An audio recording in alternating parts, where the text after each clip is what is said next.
পয়গম্বর, আমি আপনাকে এই জগৎবাসীর জন্য রহমত করে প্রেরণ করেছি। সুবহানাল্লাহ।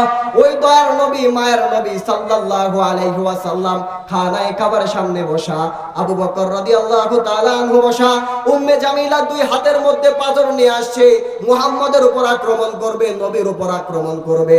আবু বকর রাদিয়াল্লাহু তাআলা আনহু বলেন, ওগো পয়গম্বর, ওই যে আবু লাহাবের স্ত্রী দুই হাতের মধ্যে পাথর নিয়েছে আপনার উপর আক্রমণ করার জন্য। নবী সাল্লাল্লাহু আলাইহি ওয়াসাল্লাম বলেন, ওরে আবু বকর, তোমার চিন্তার কোনো কারণ নাই, তুমি চিন্তা করিও না, আমার হেফাজত কারনেওয়ালা হলেন আমার আল্লাহ। সুবহানাল্লাহ। আমার হেফাজতকারী আল্লাহ। পয়গম্বর আরবি সাল্লাল্লাহু আলাইহি ওয়াসাল্লাম আয়াত তেলাওয়াত শুরু করে দিয়েছে, ইয়াসিন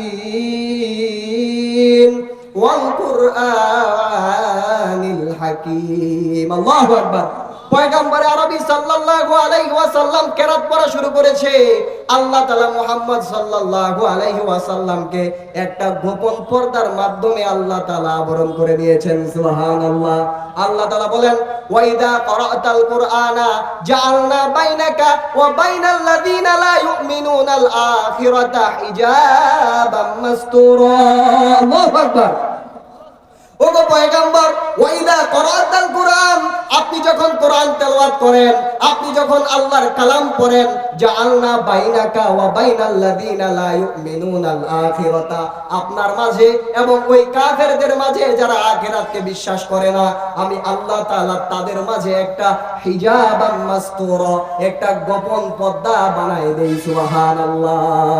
আল্লাহ তাআলা কোরআন পাকের মধ্যে বলেন, ইন্নাদ দীনা ইনদাল্লাহিল ইসলাম, আল্লাহ তাআলার নিকট মনোনীত ধর্ম হলো একমাত্র ইসলাম ধর্ম। এই ইসলাম ধর্মের বাইরে আর কোন ধর্ম আল্লাহর কাছে মনোনীত নয়। এই ইসলাম ধর্মের সূচনাটা কিভাবে হয়েছিল? আল্লাহ নবী সাল্লাল্লাহু আলাইহি ওয়াসাল্লামের বয়স 40 বছর। আল্লাহ তাআলা পয়গম্বর আরবি সাল্লাল্লাহু আলাইহি ওয়াসাল্লামকে নবুয়ত দান করলেন। আল্লাহ নবী সাল্লাল্লাহু আলাইহি ওয়াসাল্লাম কিছুদিন মানুষদেরকে গোপনে গোপনে দাওয়াত দিলেন, ডাক দিয়ে বললেন, ইয়া আইয়ুহান নাস কুলু লা ইলাহা ইল্লাল্লাহ তুফলিহুন। আল্লাহ নবী মানুষদেরকে দাওয়াত দিয়ে বলে, হে মানুষেরা, তোমরা দেবদেবীদের ইবাদত ছেড়ে দাও, মূর্তি পূজা বর্জন করো। কুলু লা ইলাহা ইল্লাল্লাহ, তোমরা এক আল্লাহকে রব বলে মেনে নাও, তাহলেই তোমরা দুনিয়া এবং আখিরাতে তুফলিহুন, সফল কাম হয়ে যাবে। সুবহানাল্লাহ। এর কিছুদিন পরে আল্লাহ সুবহানাহু ওয়া তাআলা আয়াত নাজিল করে দিলেন সূরা শুআরা আয়াত নম্বর 214, ওয়া আনদির আশীরাতাকাল আকরাবিন। আল্লাহ তাআলা আয়াত নাজিল করে দিলেন, ওগো আমার পয়গম্বর, ইতিপূর্বে আপনি কাফেরদেরকে দাওয়াত দিয়েছেন গোপনে গোপনে, কিন্তু আর এখন গোপনের সময় নাই, আপনি কাফেরদেরকে দাওয়াত দেন প্রকাশ্যে।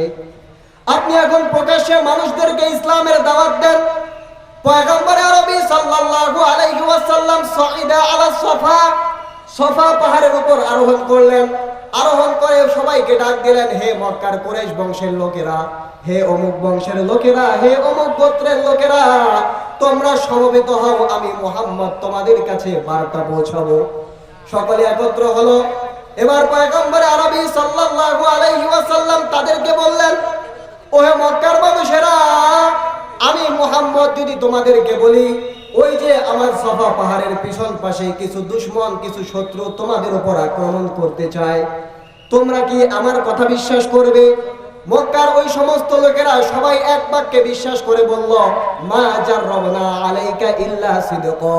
ওগো মুহাম্মদ, ইতিপূর্বে যতদিন আপনার কাছ থেকে আমরা কথা শুনেছি, আপনার ব্যাপারে মিথ্যাবাদী কোনো সংবাদ আমাদের কাছে পৌঁছায় নাই।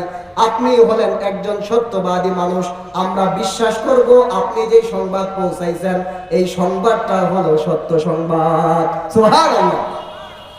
পয়গম্বর আরবি সাল্লাল্লাহু আলাইহি ওয়াসাল্লাম বলেন, ওহে মক্কার ভাইয়েরা, তোমরা জানো না আমি আল্লাহর নবী সাল্লাল্লাহু আলাইহি ওয়াসাল্লাম, আল্লাহ রাব্বুল আলামিন আমার উপর কোরআন নাযিল করেছেন, আমি হলাম আল্লাহ তাআলার পয়গম্বর, আমার ধর্ম হলো ইসলাম। তোমরা যদি এই ধর্ম ইসলামকে মেনে নিতে পারো, দুনিয়া এবং আখিরাতে তোমরা সফলকাম হয়ে যাবে। সুবহানাল্লাহ।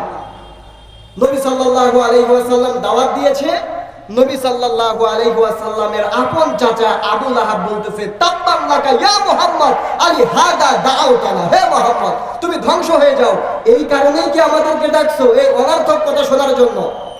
আল্লাহ তাআলা রাগ হয়ে গেছেন। আল্লাহ বলেন, হে আমার নবীকে আমি সুপ্রিম পাওয়ার দিয়েছি, আমার নবীকে আমি দায়িত্ব দিয়েছি মানুষদেরকে ইসলামের দিকে আহ্বান করতে। আমার নবী যখন মানুষদেরকে ইসলামের দিকে দাওয়াত দেয় আর তুমি আবু লাহাব আমার নবীর বিরুদ্ধে বলবে, আমি আল্লাহ তোমার ব্যাপারে আয়াত নাযিল করে দিলাম, তাব্বাত ইয়াদা আবি লাহাবি ওয়া তাব, হে আবু লাহাব আমার পয়গম্বরকে তুমি ধ্বংস হওয়ার অভিযোগ দাও, আমার পয়গম্বরকে তুমি ধ্বংস হওয়ার আমার অভিশাপ দাও। তাব্বাত ইয়াদা আবি লাহাবি ওয়া তাব, আবু লাহাব তুমি নিজেই ধ্বংস হয়ে যাবে, তোমার দুই হাত ধ্বংস হয়ে যাক। নাউযুবিল্লাহ। মা আগনা আনহু মালুহু ওয়া মা কাসাব, হে আবু লাহাব তুমি দুনিয়ার মধ্যে দুইটা জিনিস নিয়ে অহংকার করো, তোমার মাল তোমার সম্পদ নিয়ে তুমি অহংকার করো, তোমার সন্তান নিয়ে তুমি অহংকার করো। ও আবু লাহাব শুনে রাখো, মা আগনা আনহু মালুহু ওয়া মা কাসাব, তোমার মাল তোমার সম্পদ তোমার সন্তান তোমার কোনো কাজে আসবে না। সুবহানাল্লাহ। পয়গম্বর আরবি সাল্লাল্লাহু আলাইহি ওয়াসাল্লামের উপর সূরা লাহাব নাযিল হয়ে গেল।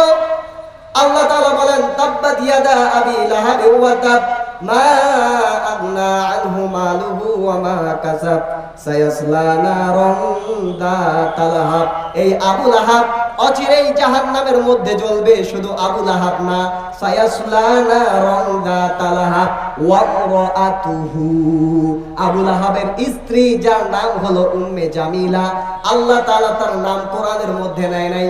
আল্লাহ তাআলা বলেন তার স্ত্রীও জাহান্নামের মধ্যে জ্বলবে। স্ত্রী কেন জাহান্নামের মধ্যে জ্বলবে?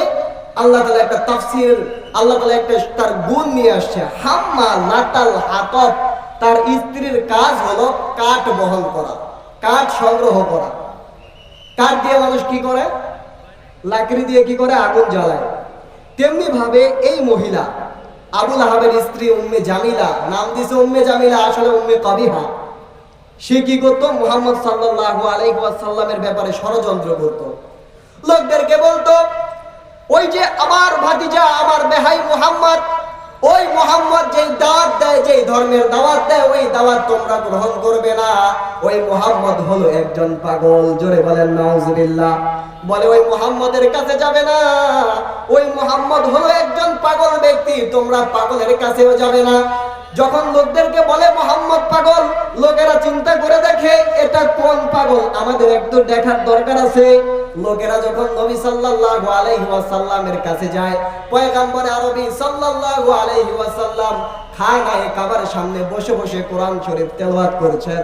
নবী যখন কোরআন তেলাওয়াত করেন, ওই মক্কার কাফেররা বলে এই মুহাম্মদ যদি পাগল হয়, এই মুহাম্মদ যদি জাদুকর হয়, এই মুহাম্মদের কণ্ঠে দেখি সে কি তেলাওয়াত করে। মানুষেরা যখন নবীর পাগল দেখতে যে নবীর মুখে তেলাওয়াত শুনে, ওই কাফেররা আস্তে আস্তে আস্তে আস্তে মুসলমান ধর্ম গ্রহণ করে। সুবহানাল্লাহ। ইসলাম ধর্ম গ্রহণ করে ফেলে আর বলে এই চেহারার মানুষ, যার চেহারাটা এত নুরানি, যার জবানের মধ্যে এত সুন্দর তেলাওয়াত, এই সুন্দর তেলাওয়াতের মানুষ কোনোদিন পাগল হতে পারে না, এই মুহাম্মদ পাগল হতে পারে না, এই মুহাম্মদ কোনো পাগল না।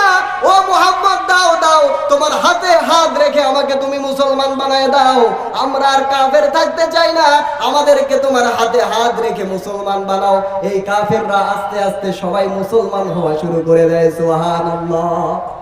এই কাফেররা যখন মুসলমান হওয়া শুরু করছে, ওই উম্মে জামিলা তার মনের মধ্যে মাথার মধ্যে টেনশন, আমি মুহাম্মদের বদনাম করে বেড়াই, কিন্তু মুহাম্মদের হাতে বায়াত করে সবাই মুসলমান হয়। এইবার দুই হাতের মধ্যে পাথর নিছে, আমার স্বামীর ব্যাপারে, আমার ব্যাপারে আল্লাহ তাআলা নাকি কোরআনের আয়াত নাযিল করে দিছে, আমার স্বামী আবু লাহাব আর আমি নাকি জাহান্নামী। উম্মে জামিলা দুই হাতের মধ্যে পাথর নিয়ে আক্রমণ করার জন্য রাসূলের দিকে আগমন শুরু করে দিছে। আল্লাহ তাআলা বলেন, ওয়া মা আরসালনাকা ইল্লা রাহমাতাল লিল আলামিন। আল্লাহু আকবার। ও পয়গম্বর, আমি আপনাকে এই জগৎবাসীর জন্য রহমত করে প্রেরণ করেছি। সুবহানাল্লাহ। ওই দয়ার নবী মায়ের নবী সাল্লাল্লাহু আলাইহি ওয়াসাল্লাম খানায় কাবার সামনে বসা, আবু বকর রাদিয়াল্লাহু তাআলা আনহু বসা। উম্মে জামিলা দুই হাতের মধ্যে পাথর নিয়ে আসছে, মুহাম্মাদের উপর আক্রমণ করবে, নবীর উপর আক্রমণ করবে। আবু বকর রাদিয়াল্লাহু তাআলা আনহু বলেন, ওগো পয়গম্বর, ওই যে আপনার চাচি, আপনার ভাই, আপনার বেয়ানি, ওই যে আবু লাহাবের স্ত্রী দুই হাতের মধ্যে পাথর নিয়েছে আপনার উপর আক্রমণ করার জন্য। নবী সাল্লাল্লাহু আলাইহি ওয়াসাল্লাম বলেন, ওরে আবু বকর, তোমার চিন্তার কোনো কারণ নাই, তুমি চিন্তা করিও না, আমার হেফাজত কারনেওয়ালা হলেন আমার আল্লাহ। সুবহানাল্লাহ, আমার হেফাজতকারী আল্লাহ। পয়গম্বর আরবি সাল্লাল্লাহু আলাইহি ওয়াসাল্লাম আয়াত তেলাওয়াত শুরু করে দিয়েছে, ইয়াসিন ওয়াল কুরআনিল হাকীম। আল্লাহু আকবার। পয়গম্বর আরবি সাল্লাল্লাহু আলাইহি ওয়াসাল্লাম কেরাত পড়া শুরু করেছে। আল্লাহ তাআলা মুহাম্মদ সাল্লাল্লাহু আলাইহি ওয়াসাল্লামকে একটা গোপন পর্দার মাধ্যমে আল্লাহ তাআলা আবরণ করে দিয়েছেন। সুবহানাল্লাহ। আল্লাহ তাআলা বলেন, ওয়া ইযা ক্বারাতাল কুরআনা জাআলনা বাইনাকা ওয়া বাইনাল লাযিনা লা ইউমিনুনাল আখিরাতা হিজাবাম মাসতুরা। আল্লাহু আকবার। ওগো পয়গম্বর, ওয়াইদা করাতাল কুরআন, আপনি যখন কোরআন তেলাওয়াত করেন, আপনি যখন আল্লাহর কালাম পড়েন, জাআলনা বাইনাকা ওয়া বাইনাল লাযিনা লা ইউমিনুনাল আখিরাতা, আপনার মাঝে এবং ওই কাফেরদের মাঝে যারা আখিরাতকে বিশ্বাস করে না, আমি আল্লাহ তাআলা তাদের মাঝে একটা হিজাবাম মাসতুরা, একটা গোপন পর্দা বানায় দেই। সুবহানাল্লাহ। উম্মে জামিলা আসে বলে, ওগো আবু বকর, তোমার ওই সাথী মুহাম্মদ কোথায়? ওই মুহাম্মদকে দেখিয়ে দাও, আমি মুহাম্মদকে পাথর দ্বারা আক্রমণ করব। আবু বকর রাদিয়াল্লাহু তাআলা আনহু দেখেন মুহাম্মদ সাল্লাল্লাহু আলাইহি ওয়াসাল্লাম আমার সামনে কোরআন তেলাওয়াত করে, কিন্তু উম্মে জামিলা তা দেখতে পায় না। সুবহানাল্লাহ। আল্লাহ সুবহানাহু ওয়া তাআলা অদৃশ্যভাবে মুহাম্মদ সাল্লাল্লাহু আলাইহি ওয়াসাল্লামকে হেফাজত করেছেন। এবার আবু বকর রাদিয়াল্লাহু তাআলা আনহু যখন উম্মে জামিলা চলে যায়, আবু বকর রাদিয়াল্লাহু তাআলা আনহুকে পয়গম্বর আরবি সাল্লাল্লাহু আলাইহি ওয়াসাল্লাম জিজ্ঞাসা করে, ওগো মুহাম্মদ, ওগো আবু বকর, তুমি কি জানো এই উম্মে জামিলা আমাকে কেন দেখতে পায় নাই? আবু বকর রাদিয়াল্লাহু তাআলা আনহু বলেন, ওয়াল্লাহু ওয়া রাসূলুহু আলামু, আল্লাহ এবং তার রাসূল ভালো জানেন। এবার আবু বকর রাদিয়াল্লাহু তাআলা আনহুকে পয়গম্বর আরবি সাল্লাল্লাহু আলাইহি ওয়াসাল্লাম বলেন, ওগো আবু বকর, আল্লাহ তাআলা আমাকে কোরআনের আয়াত নাযিল করে বলেছেন, ওয়াইদা করাতাল কুরআনা জাআলনা বাইনাকা ওয়া বাইনাল লাযিনা লা ইউমিনুনাল আখিরাতা হিজাবাম মাসতুরা। যখন আপনি কোরআন তেলাওয়াত করেন, আপনার মাঝে কাফেরদের মাঝে আল্লাহ তাআলা, আমি আল্লাহ তাআলা একটা নূরের পর্দা বিছায় দেই। সুবহানাল্লাহ। এবার পয়গম্বর আরবি আবু বকরকে জিজ্ঞাসা করে, ওগো আবু বকর, তুমি কি জানো ওই নূরের পর্দাটা কি? আবু বকর রাদিয়াল্লাহু তাআলা আনহু বলেন, আল্লাহ এবং তার রাসূল ভালো জানেন। সুবহানাল্লাহ। এবার আল্লাহর নবী সাল্লাল্লাহু আলাইহি ওয়াসাল্লাম বলেন, ওই গোপন পর্দাটা হলো আল্লাহ সুবহানাহু ওয়া তাআলা হাজার হাজার লক্ষ লক্ষ আসমানী ফেরেশতাকে, নূরের ফেরেশতাকে দায়িত্ব দিয়ে দিয়েছে। ওই নূরের ফেরেশতাগুলো আমি মুহাম্মদ রাসূলুল্লাহ সাল্লাল্লাহু আলাইহি ওয়াসাল্লামকে চতুর্দিক থেকে বেষ্টন করে নেয়।